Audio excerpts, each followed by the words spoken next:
back to the snake pit. Today I want to talk a little bit about handguns. I want to show you a little clip about the 21-foot rule. Basically, you can't safely draw your holstered firearm within 21 foot of an attacker with like a knife. I've run this drill myself with various people, instructors, and it's true. You can't physically pull your gun out of your holster and get a shot off. And then also, it's important to learn self-defense because a lot of people that carry, and I'm not against carrying, get that right off the bat. I carry myself occasionally, but it's very important that that's not your primary line of defense. I've had people come up, I don't need to learn this stuff because I got a gun. And this one guy in particular, I was like, well, where is your gun? Oh, it's on my nightstand. Okay, well, it does you a lot of good out here in the open, don't it? This one lady had a gun, it was stuffed in her purse. Well, okay, let me show you my gun. Right here under the, oh, no, that ain't gonna do you no good. It's important to learn to defend yourself against a weapon, a gun, knife, anything, without having to be focused on that weapon wherever it may be on your person.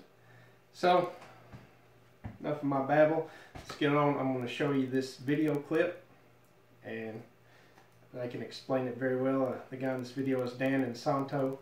He was one of Bruce Lee's top students when he first started teaching.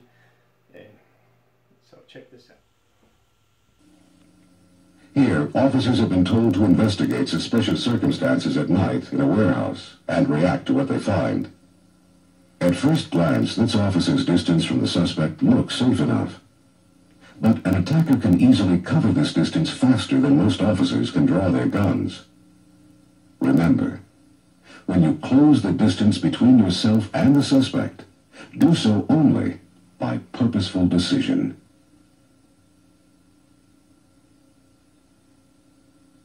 In fact, at close distances, your only realistic option for controlling a suspect is empty hand tactics. Yet when officers are asked how they would control a knife attacker, they usually say, "I'd shoot him," forgetting that they may not have time to in reality. Here, still unrehearsed, is what really happens when officers assume they can automatically use deadly force against a knifer. They stand their ground and try to draw. Or try to draw and disengage simultaneously. Or even worse, try to draw, fall down, and shoot. And they lose. Because time and distance work for the offender and against the officer. With a reactionary gap of about 1 foot or less, it's impossible for you to react quickly enough to even touch your holstered sidearm once the attack begins. At about 5 feet, the average officer can't even get his sidearm unholstered. Unless your sidearm or baton is already out, you'll have to rely on physical control at 5 feet or less. At about 10 feet, you might get your sidearm out, but you probably won't get a shot off. A suspect with a knife can close 7 paces and deliver deadly force in less than 1 1/2 seconds. For the average officer to deliver 2 rounds against an attacker who starts moving at 10 feet, the sidearm must already be drawn and ready to shoot. At about 15 feet, your chances get a little better if you're alert, anticipate danger, and are skilled with your equipment. But to deliver 2 rounds center of mass, your hand would already have to be on your sidearm when the attack begins.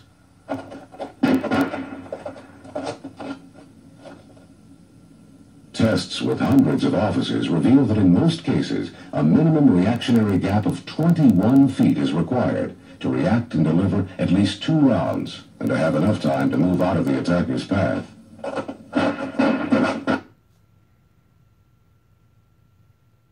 Hope that video was informative for you. Hope it explained it well. That's the best video I've found to really explain it. I don't think I can make one to explain it better. In the future, we're going to be doing videos on gun defenses, gun disarming, different things like that, gun safety. And just wanted to get that out there before we go into all that. You know, guns are great.